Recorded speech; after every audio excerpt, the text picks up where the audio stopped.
Glória a Deus, vamos continuar nosso estudo da palavra, né? Nós temos uma sequência falando sobre princípios de comunhão com Deus. Nós falamos muito sobre a oração, porque o principal meio de nós realmente termos comunhão com Deus é através da oração. Amém? Eu tenho certeza que você já está praticando tudo isso que você está ouvindo, que tem sido revelador para mim em primeiro lugar, né? E eu tenho certeza que tem sido para você também. Eu quero falar hoje sobre como nós vamos crescer em glória. Eu quero ler um texto muito precioso da palavra com você, que está lá em Hebreus, no capítulo 2, versículos 6 ao 10, diz o seguinte: antes alguém, em certo lugar, deu pleno testemunho, dizendo, que é o homem que dele te lembres, ou o filho do homem que o visites, fizeste-o por um pouco menor que os anjos, de glória e de honra o coroaste, e o fizeste e o constituíste sobre as obras das tuas mãos.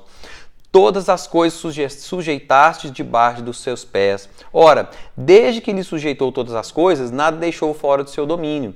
Agora, porém, ainda não vemos todas as coisas a ele sujeitas. Vemos, todavia, aquele que, por um pouco, tendo sido feito menor que os anjos, Jesus, por causa do sofrimento da morte, foi coroado de glória e de honra, para que pela graça de Deus provasse a morte por todo homem.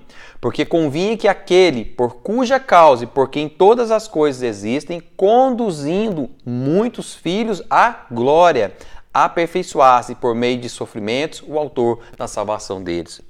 Olha só, esse texto ele começa a fazer uma citação dizendo o seguinte, que o homem que deles te lembra, ou filho do homem que o visite. Isso é uma citação do Salmo 8, né? E aí ele, nesse salmo também, junto com esse texto, fala que o homem foi coroado de glória e de honra. Essa palavra coroar, no hebraico, quer dizer atar, que ela quer dizer revestido, encapsulado. Então o homem estava lá em Adão, porque esse homem que é citado aqui está se referindo a Adão. Então o que está falando esse texto? Que quando Adão foi criado, Deus o revestiu, o coroou de glória e de honra. Então, quando Deus o revestiu de glória e de honra, esse texto está falando que tudo foi sujeito às suas mãos, ou seja, ele dominava sobre tudo.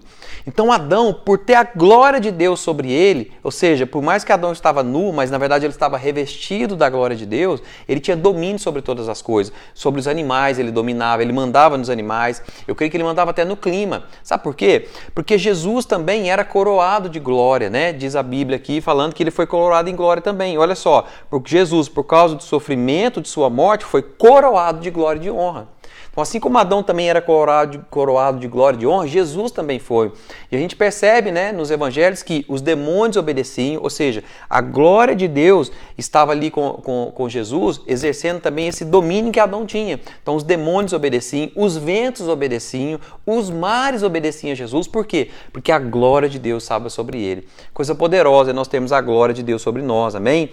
E quando nós entendemos isso, irmãos, que a glória de Deus estava sobre nós, mas aconteceu algo que foi o pecado.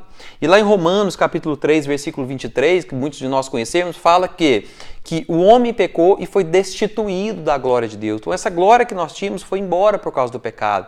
Mas esse texto de Hebreus que nós estamos lendo, fala que Jesus está nos conduzindo muitos filhos à glória. Então por causa do sacrifício da cruz, agora ele está nos conduzindo, por causa da sua morte, né? Ele agora conquistou um direito para poder nos conduzir de novo a essa glória.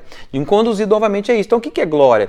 É o poder de Deus. É o poder de Deus que nos reveste, que revela a sua majestade, que revela a sua autoridade, agora em nós para nós exercermos, né? E Jesus exerceu isso aqui na terra. Então eu quero falar alguns princípios para você de como nós podemos agora crescer em glória. E tem um texto muito precioso que ele me marca muito, que eu quero ler com você. Primeira coisa, para você crescer em glória, é o seguinte: ouça o Pai falando que você é filho amado e creia. Olha só porque eu quero que você entenda por que eu estou te falando isso. 2 de Pedro, capítulo 1, versículo 17, diz o seguinte: pois ele recebeu da parte de Deus Pai honra e glória. Ou seja, está falando que Jesus recebeu da parte de Deus Pai honra e glória. Nós estamos falando de crescer em glória. Olha só, Jesus recebeu de glória do próprio Pai. Continuando falando aqui, ó, quando pela glória excelsa lhe foi enviada a seguinte voz: este é meu filho amado, em quem me comprazo. Olha só, o texto está falando que o próprio Deus revestiu Jesus de glória. Quando?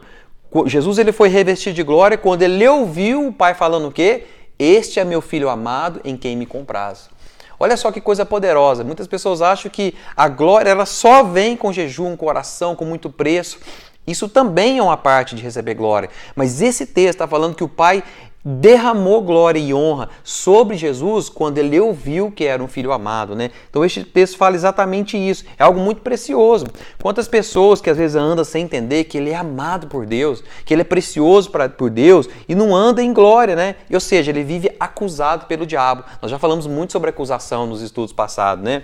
Mas são pessoas que às vezes vivem tentando conquistar o amor de Deus. Eles vivem tentando fazer algo, alguma obra para merecer o amor de Deus. E eles vivem frustrando. Por quê? Porque como é que você agrada um Deus tão grande, tão perfeito, né? E eu quero que você entenda o seguinte, você vai agradar a Deus entendendo que você é um filho amado e que Ele te ama incondicionalmente. Irmãos, isso tem que entrar no seu coração como revelação. Se isso é só na sua mente, você entende que Deus te ama, mas no seu coração isso ainda não é revelação, ore e peça a revelação a Deus. Porque quem não anda nesse entendimento, irmãos, vive frustrado. Então Jesus, né, precisamos entender que Jesus agradou o Pai. E por Jesus ter agradado ao Pai e nós estarmos em Jesus, nós agradamos ao Pai também. Então como que você agrada ao Pai? É você crendo que o sacrifício na cruz foi suficiente para agora você poder estar em Cristo. Olha só que coisa poderosa, né? O que sustentava Jesus quando ele estava aqui na terra? O que sustentava Jesus por perseguições, por fariseus amolando ele, por pessoas que vieram e machucaram ele, o que sustentou foi ele entender que ele era um filho amado.